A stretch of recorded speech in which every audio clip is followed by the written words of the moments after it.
Okay, we begin our next seminar, and today our speaker is Professor Graziana Crasta from Roma.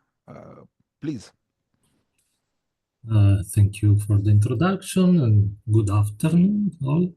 And thank you very much for the kind invitation. I'm honored to be speaking at the Smirnova seminar. And I'll talk about some results obtained in collaboration with Ilaria Fragala from the Politecnico of Milano, which concern what we call the variational worn stones. Okay, I'm going to explain what are these variational worn stones, but I'm going to start with the classical worn stones.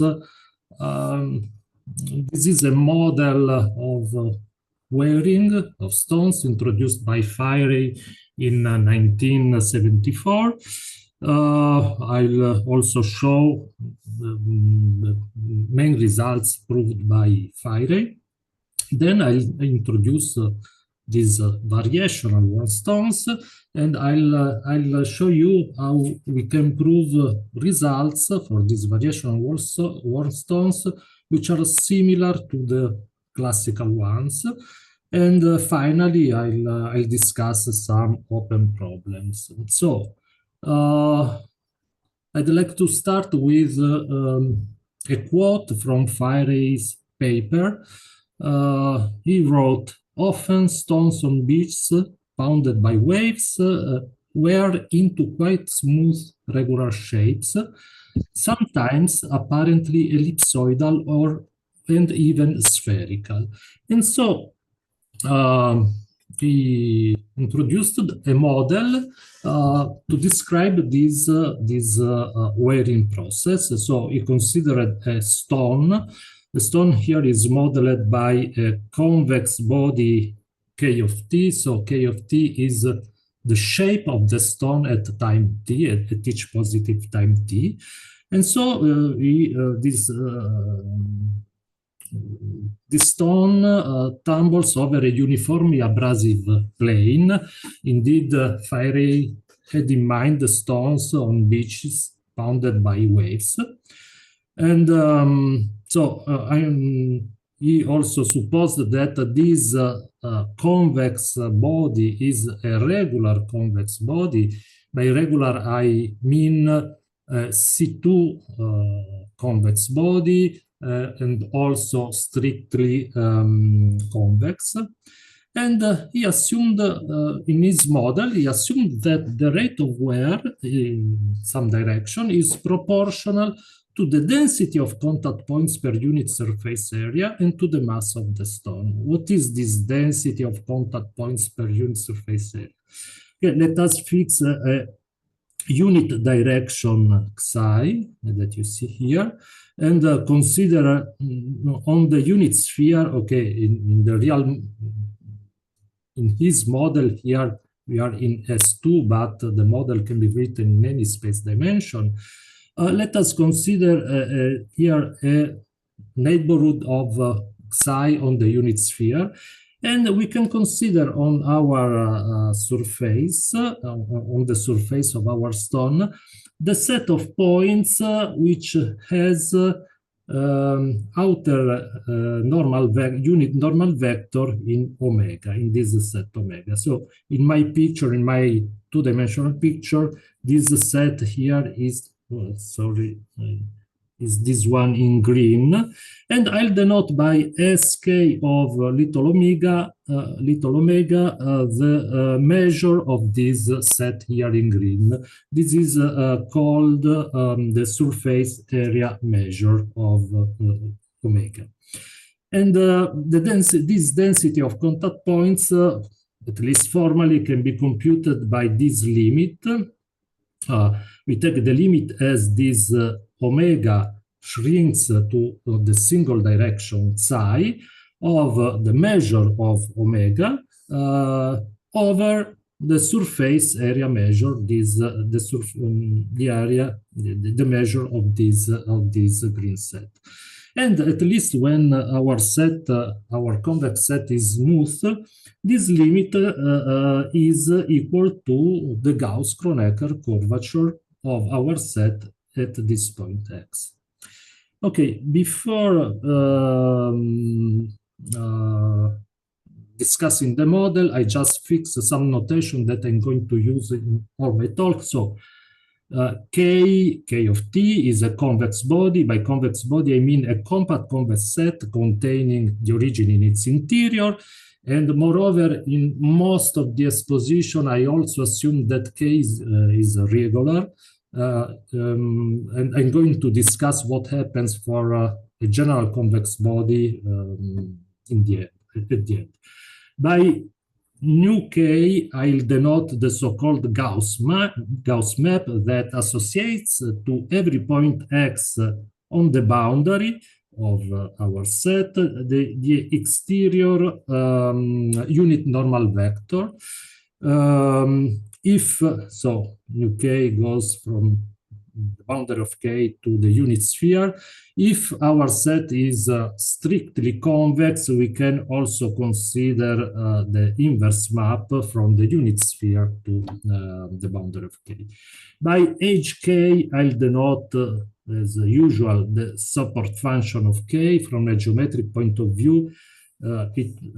Given here a direction psi, and if we take the support hyperplane to our set, orthogonal to psi, this support function measures the distance from the origin to this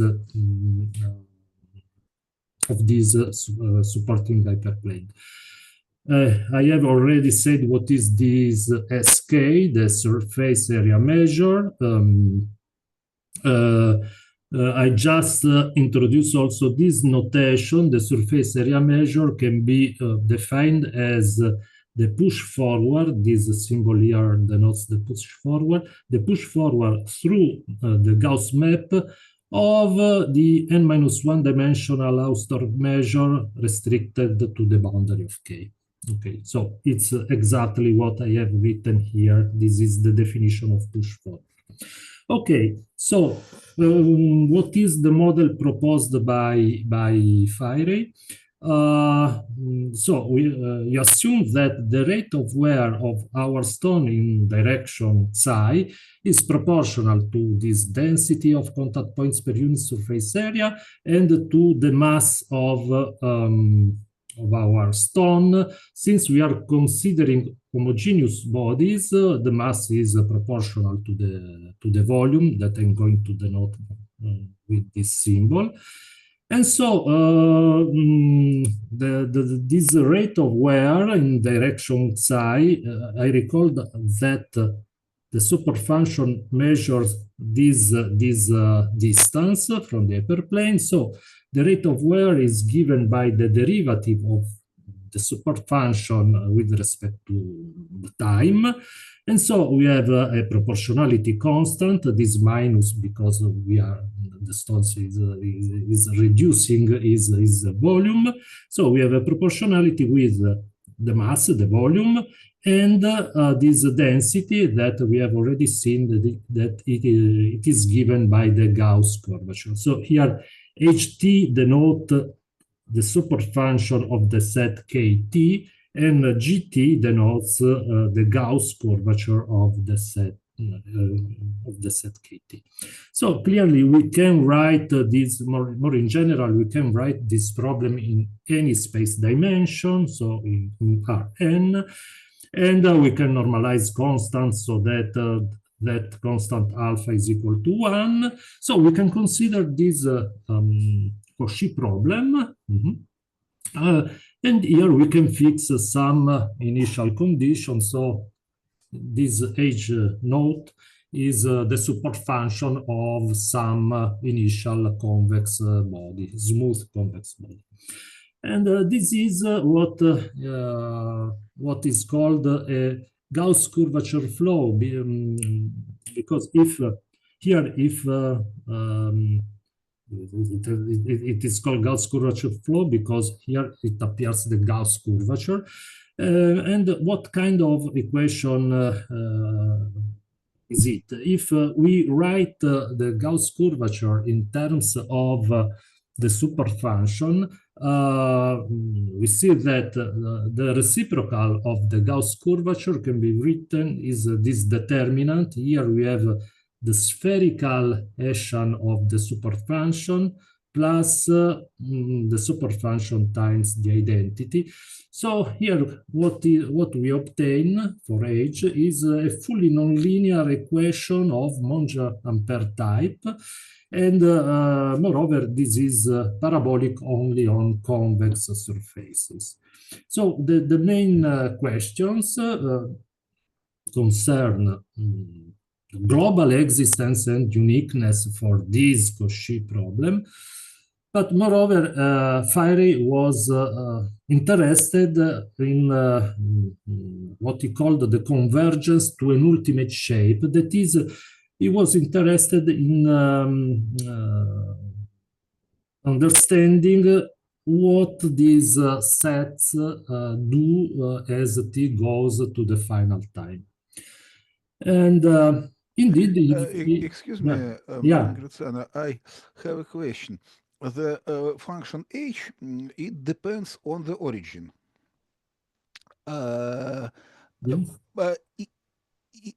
Is it easily seen that this equation is invariant? No, thank you for your question. Indeed, these results, the results proved by Fairy and also some subsequent results. Okay, the results proved by Fairy are proved for origin symmetric bodies. Okay. And also further extensions are proved for bodies with centroid in the origin. So not necessarily symmetric, but with centroid in the origin. Yeah, the equation itself is not invariant, and there are some technical points that some of these points I'm going to discuss further. It's okay?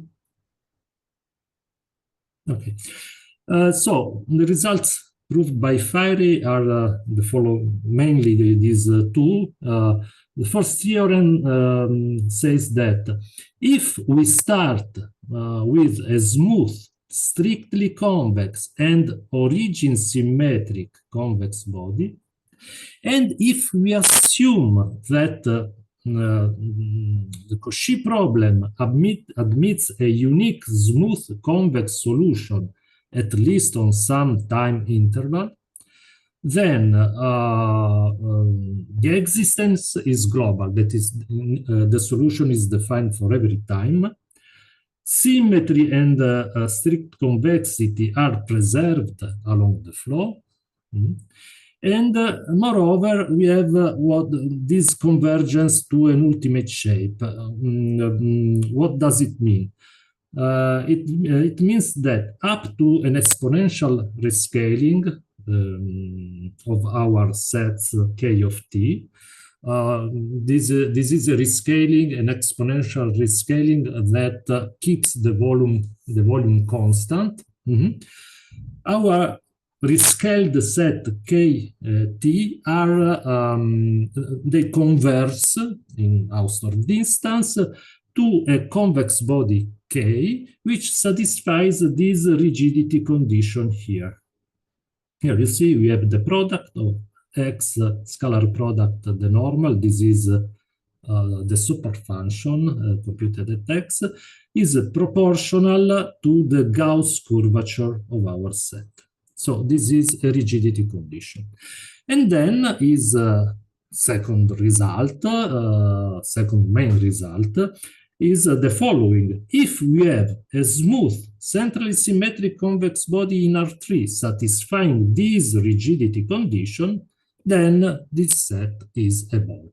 So this is what is called the convergence to a round point. That is, our flow is our K of t are converging to a point because their volume is decreasing exponentially.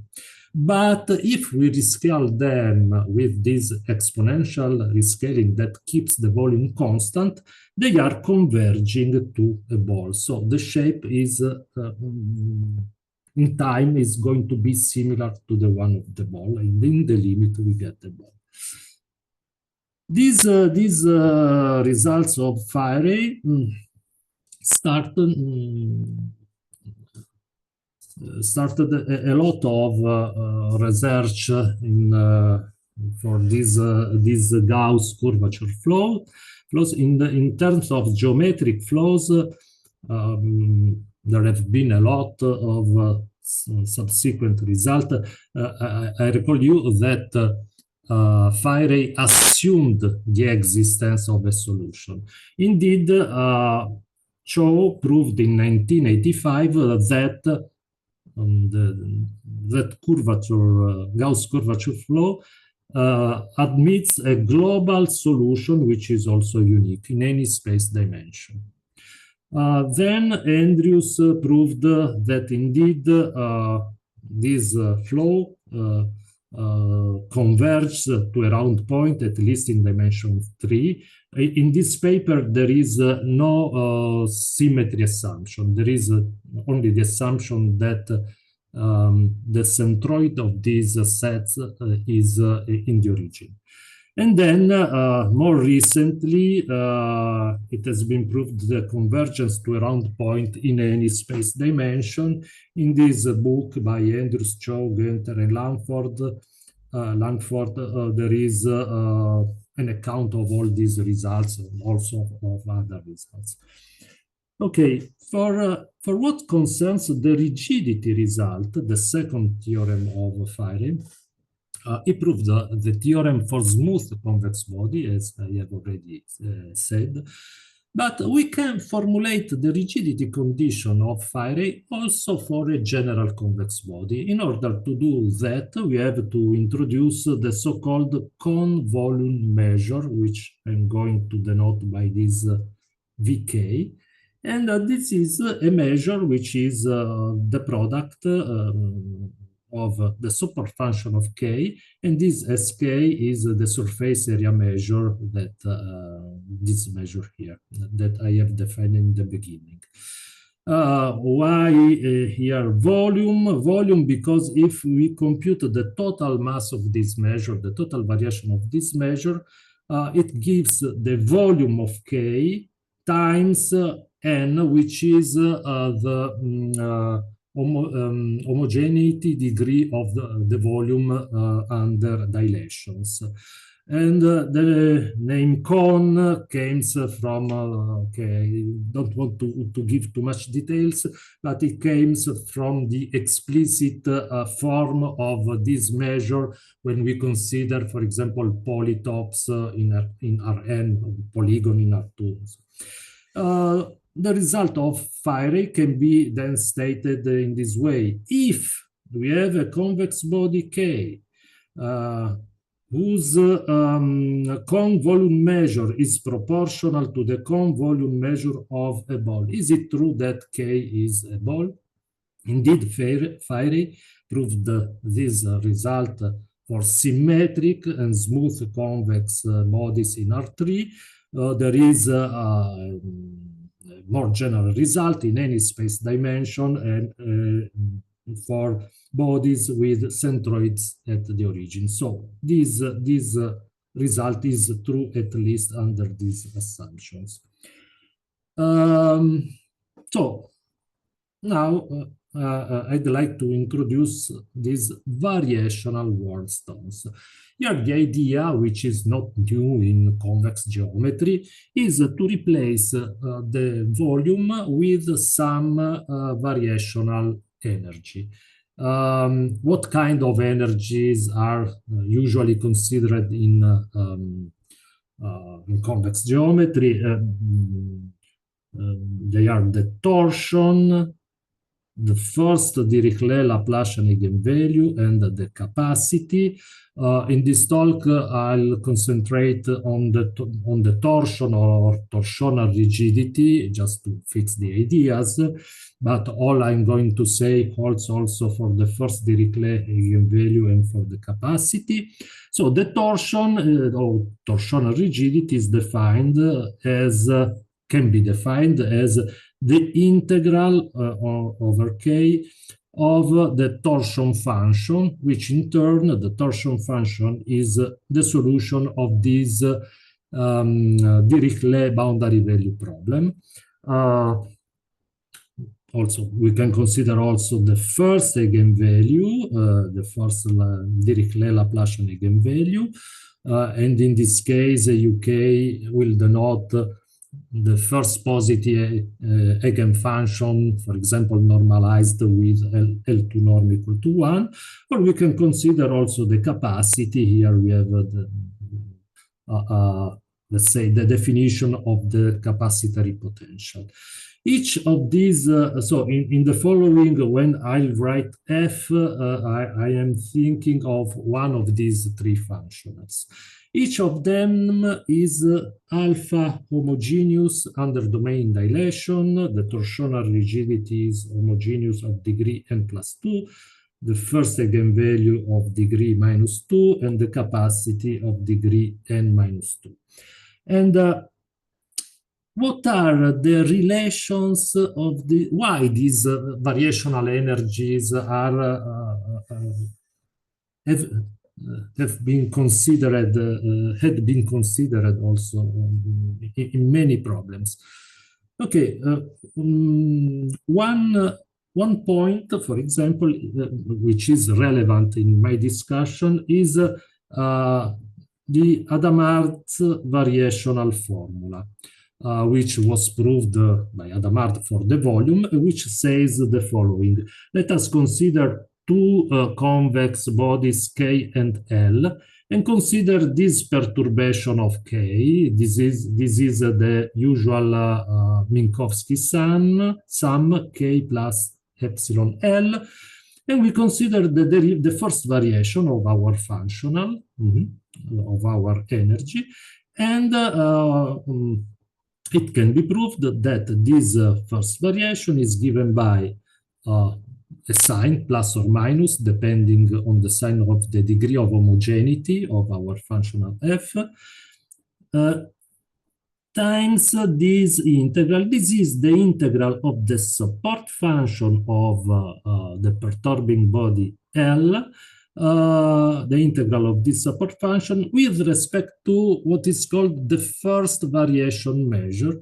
The first variation measure is the push forward through the Gauss map of, as before, here we have the n-1 dimensional measure on the boundary of K times the gradient square of the function UK. I recall you that UK is the torsion function for the torsional rigidity, the first eigenfunction in the case of the first Dirichlet eigenvalue, and the capacitary potential in the case of the capacity. And moreover, the total mass, okay, this is the first variation measure. We can define, as we have done for the volume, the corresponding cone energy measure. So we will have three measures: the cone torsion measure, the cone eigenvalue measure, and the cone capacitary measure, as the product of the support function times this first variation measure. And as we have already said that in the case of the volume, here we have the surface area measure, which is defined in the following way. We have seen that the total mass of the cone volume measure gives the volume times n. In this case, the total mass of this cone energy measure gives the energy of our set times the absolute value of the degree of homogeneity of our function. So this is the first relevant parallel with volume. Then we have also the Brun-Minkowski inequality, for example. The Brun-Minkowski inequality was proved for the volume by Minkowski and Brun, but then was extended also to the first eigenvalue, to the torsion, and to the capacity, and also to more general alpha homogeneous functionals in these papers. So the Brun-Minkowski inequality says the following thing. So it's exactly the same that you have already seen for the volume. Then we have also parallels with the Minkowski problem. The classical Minkowski problem is the following. We fix some measure sigma on the unit sphere, satisfying some necessary condition that I'm not going to explain, but given sigma in this family, we want to find some convex body K such that its surface area measure is equal to sigma. This problem has been solved by Minkowski and other for some particular case, and then by other authors in the case of the volume, but the same results, the same kind of results holds true also for these three variational functionals, and also for the torsion. For example, it has been proved by let's say recent paper by Colesanti and Fimiani. For the first eigenvalue and the capacity was solved by Jerison in 1996. And there are also many other isoperimetric type inequalities of the type Blaschke, Santalot, or Mahler, which were proved in the beginning for the volume, and then has been proved for these variational functionals. So what we have done with Ilaria Fragala is the following. We imagined that our stones undertakes, let's say, an energy-based erosion process. That is a process in which the rate of wear is proportional to, let's say, the torsion or any other of these variational functional energies, and the density of contact points per unit torsion force variation measure. Instead of using the surface area measure, we use the first variation measure associated with the function that we are considering, with the energy that we are considering. And so we get a new variational curvature flow, which is the following. Here you see, here we have always the derivative of the support function with respect time. Here we have already normalized constant to 1. Here we have the torsion of the set instead of the volume. And here, in the case of the volume, here we had only the Gauss curvature of the set. Here we have the Gauss curvature over the square gradient of the torsion function. So this is somewhat complicated. And for this kind, and then we can assign some initial condition.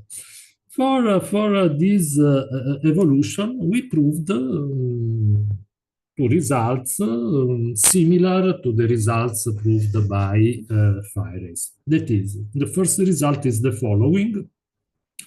If we start with a smooth, strictly convex and origin symmetric convex body, and we assume that there is a unique smooth convex solution to the evolution problem, at least on some time interval, then, as in Fires, the existence is global. That is, the solution is defined for every time. Symmetry and strict convexity are preserved along this flow. And again, up to an exponential rescaling. In this case, the rescaling keeps the torsion constant or the energy functional constant. Our flow up to this rescaling converts to some ultimate shape, to a convex body K, which satisfies this rigidity condition. So you see that the difference with respect to the volume is the presence of this square gradient of, in the case of the torsion function. But similar results holds also for the first eigenvalue in the capacity. And just 2 words about the proof, because this is not the main result that I want to discuss, but the proof follows the lines of the phi-rays proof with technical modification, clearly. For example, global existence is proved just, if we consider the exponential rescaling that keeps the torsion constant, we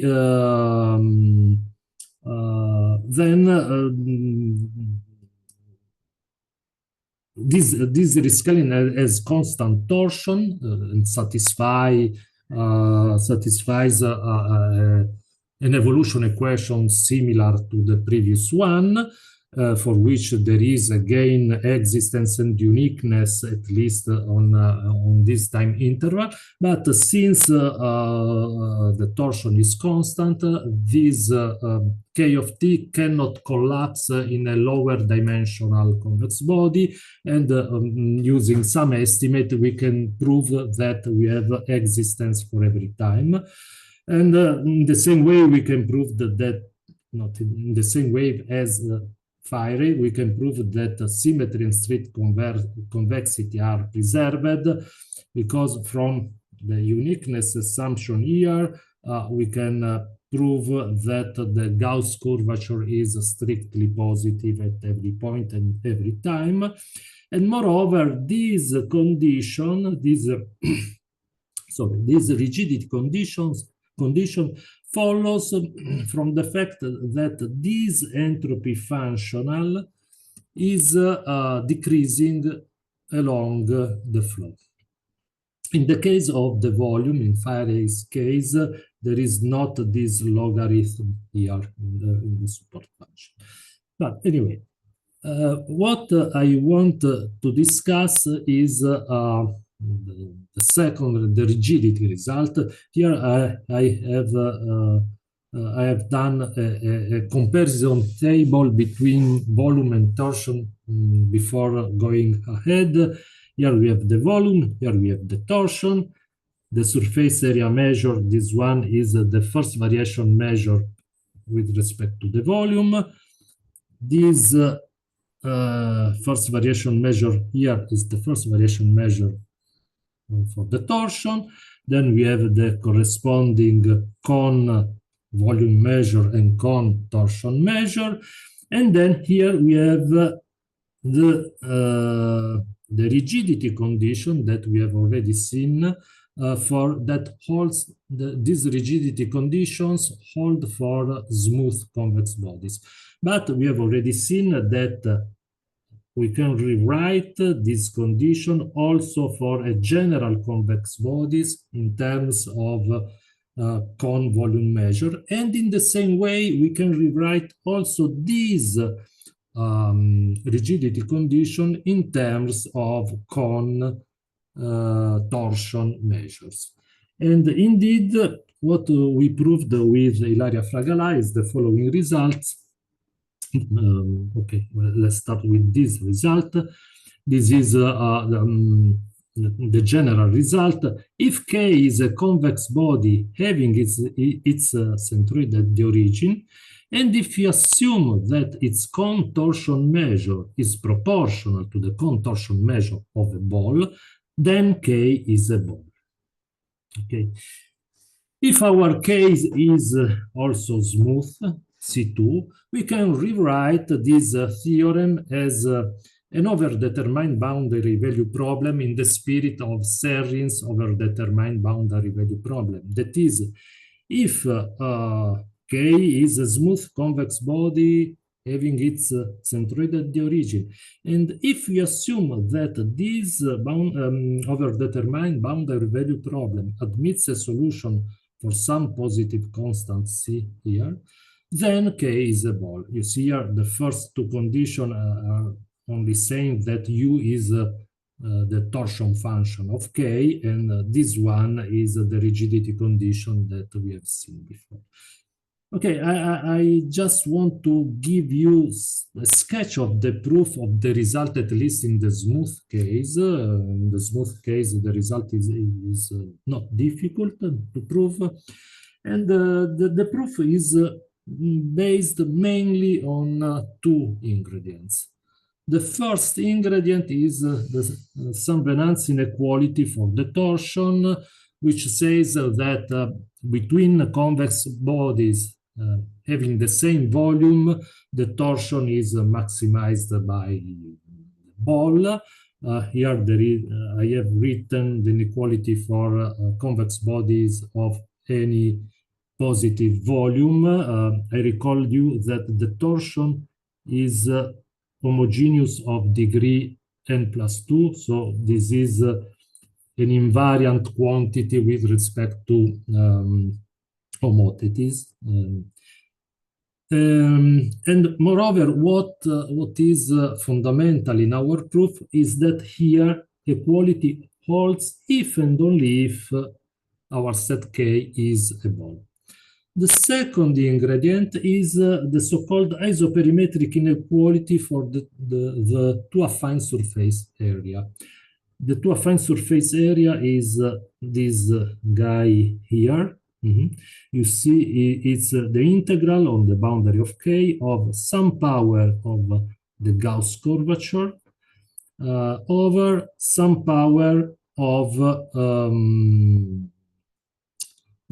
the support function. This product is the support function at X. And this was defined by Luttwak in 1996 and then extended in some subsequent paper. We can define also the P affine surface area, which the definition here, you replace these two by positive P, but for us, we are going to use only the two affine surface area. And this isoperimetric inequality says that this two affine surface area is less than or equal to this quantity. Sorry, here this omega n is the measure of the n-dimensional measure of the unit ball. And here equality holds if and only if K is an ellipsoid. But we are not going to use this characterization. Okay, and what is the idea of the proof? We start from our rigidity condition. This is the rigidity condition that holds for smooth convex bodies. And we are going to prove that we are going to provide two upper bounds, a lower bound, an upper bound and a lower bound for the constant here. The upper bound, we are going to give an upper bound by means of the Saint-Venant's inequality, and we are going to give a lower bound by means of using the isoperimetric inequality for the two affine surface area. But we are going to show that these two bounds coincide. So these are equalities. And so these will force equality in Saint-Venant's inequality, and in turn, this force K to be above. Let's see how this works. It's simple. So we start from the overdetermined condition that I have written here in red, and we integrate our condition on the boundary of K. The first integral here is nothing but the total mass of the contortion measure by definition of this. Here we use only the definition of push forward through the Gauss map. So the total mass, we already seen that it is the torsion times the degree of homogeneity of the torsion. Here at the right-hand side, here we have the total integral of the Gauss curvature, which is the measure of the n-1 dimensional sphere. And so we get this expression for C, for our constant C. And here we can compute an upper bound just using some Venant's inequality. Here I have written some Venant's inequality in a more explicit way, and we get this bound, upper bound for C. And remember that here we have equality if and only if K is a ball. For what concerns the lower bound, we start again from our overdetermined condition that now I write in this way. We integrate again. So the integral on the boundary of K of the left-hand sides is nothing but the volume of K. So after integration here we have the volume of K. So we can compute our constant C, which is the volume of K squared. And here at the denominator we have the integral of this guy here squared. So in order to get a lower bound for C, we need an upper bound for this red integral. But this red integral, if you look, the red integral is this one.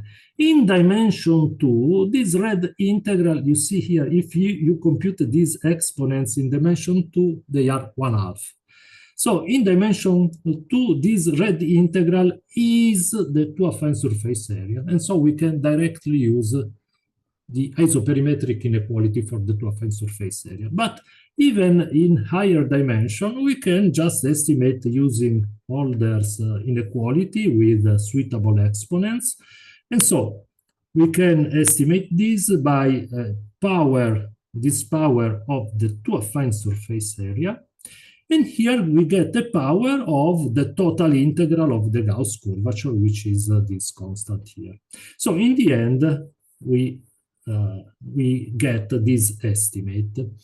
And if this was our expression for C, if we plug that estimate for the red integral, we get this estimate, which is exactly the same quantity that we have obtained before for the upper bound. So C is equal to this quantity, and in both inequalities, equality holds, but what is important for us is that equality holds in the upper bound where we use some Venant's inequality, and then our set is a ball. So in the smooth case, the proof is simple, as you can see. Just a couple of remarks. If K is not smooth, if K is a general convex body, we can't use the pointwise rigidity condition. But in any case, we were able to prove the very same estimates from above and from below of the constant C, relying on some results proved by Hugh in a series of papers here. And as I have already said, the same results hold also for the first eigenvalue and the capacity. Just for example, in the case of the first eigenvalue, we have to use different ingredients. This is clear. And the ingredients that we have used are the Faber-Cranz inequality for the first eigenvalue. And here, the important part is the fact that here equality holds if and only if K is a ball. And then the isoperimetric inequality for the two affine surface area here is replaced by two ingredients. One ingredient is an isoperimetric type inequality proved for the first eigenvalue, proved in a paper by Bucur, Fragalai, Lambolay in 2012, which says this.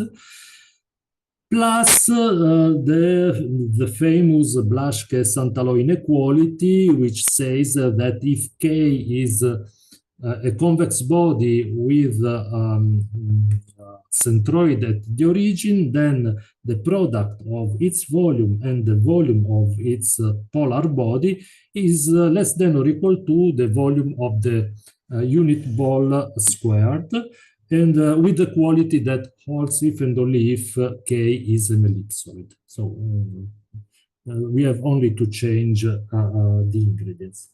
If I have 2 more minutes, I just want to discuss some open questions. The first important question is clearly the problem of global existence and uniqueness for our variational flow. That is the analogous of the result proved by Cho for the Gauss curvature flow. And we worked on this problem for some time, but we were not able to prove this result. And our main difficulty is that this is a highly non-local problem, because you see here at the denominator, you have the torsion function of the set K of T, which in turn is what we are looking for. So we were not able to prove this result. I have to say that in at least 2 papers, they claimed to have proved this result, but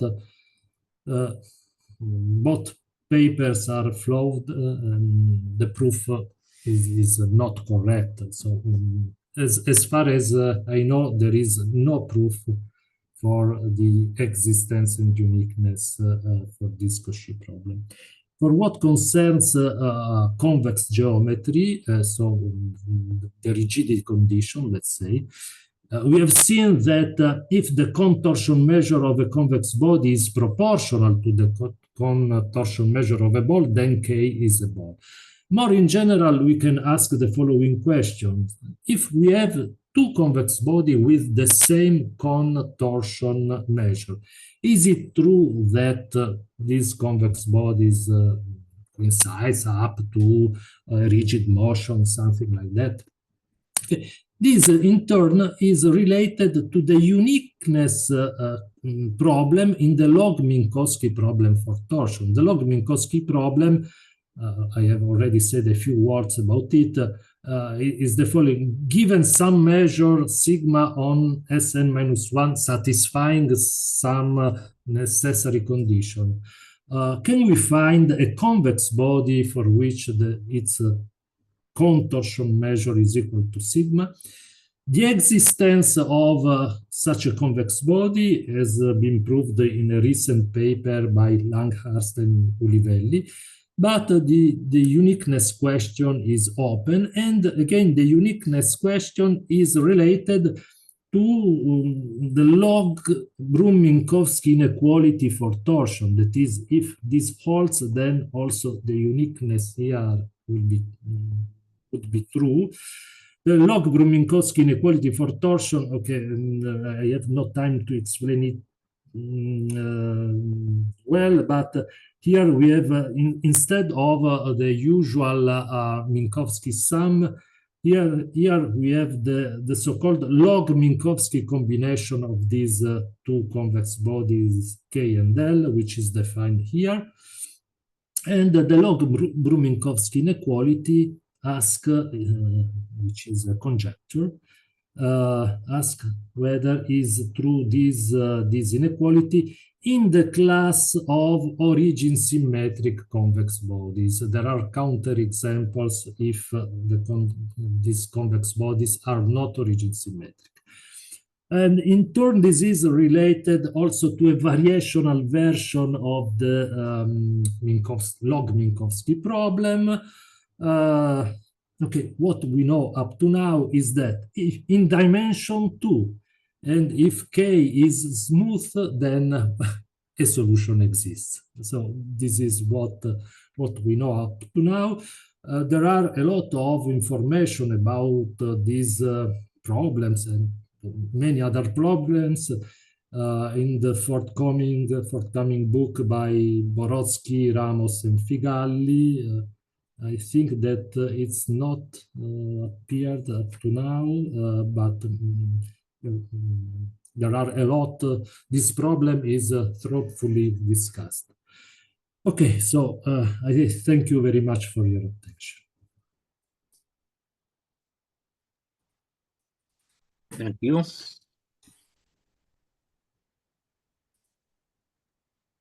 Thank you. Thank you. So can we ask question, Alexander? Yes, sure. So Grazano, I remember when we met, I told you that this torsion definition very much relates to productivity index. Yeah, I remember. Of course, on exterior boundary in theorem what we proved, it was non-flow condition, but you have simpler problem because you have only Dirichlet condition on the ball. And we use variational principle in order to prove corresponding inequality. Just my view is that this very much applied problem as well. Yeah. Sure. Torsion has a physical meaning. Yeah. Sure. I know the mechanical definition use of torsion. Yeah. And I remember our conversation. I have discussed. I just want to point out that this is very important when we look for applied problem and the relation between first eigenvalue and the torsion problem. The torsion, yeah. I remember. Of course, on exterior boundary, we always consider Neumann condition, but this is more general our conditions than what you consider Dirichlet. Yeah. Thank you. Yeah. I have your papers. We have looked at your papers with Ilaria, but in the end, we didn't do anything. So maybe we can try with more energy and more conviction to the difference is that we introduced the notion of 1 divided by integral of solution. The solution is exactly your Laplace of W equal -1 and W on the exterior boundary equals 0. So 1 divided by integral of W had a clear physical meaning, and it relates very much to estimate what you obtained. Okay. And we actually proved some of these estimates in simple cases. Okay, sorry. Thank you.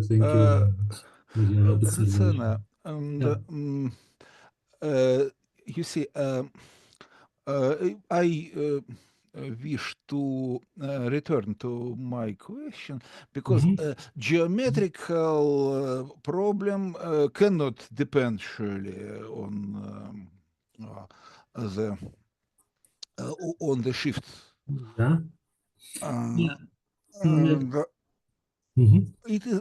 It is a bit strange. Maybe this PDE problem can be rewritten in some different form to become invariant. Yeah, but clearly, if you have the main assumption here is that all these convex bodies K of t have all the same centroid. So you can translate the problem. You can make a translation in such a way that the centroid is in the origin. So this is true. But you have to assume that the centroid is the same for all these bodies. Yes.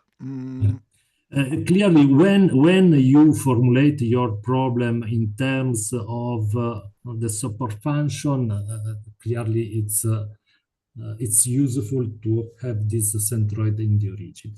But Yes. Anyway, for example, even in our rigidity result, we just thought, as you are saying, that is, we thought, okay, but that's no reason of asking that the centroid is at the origin.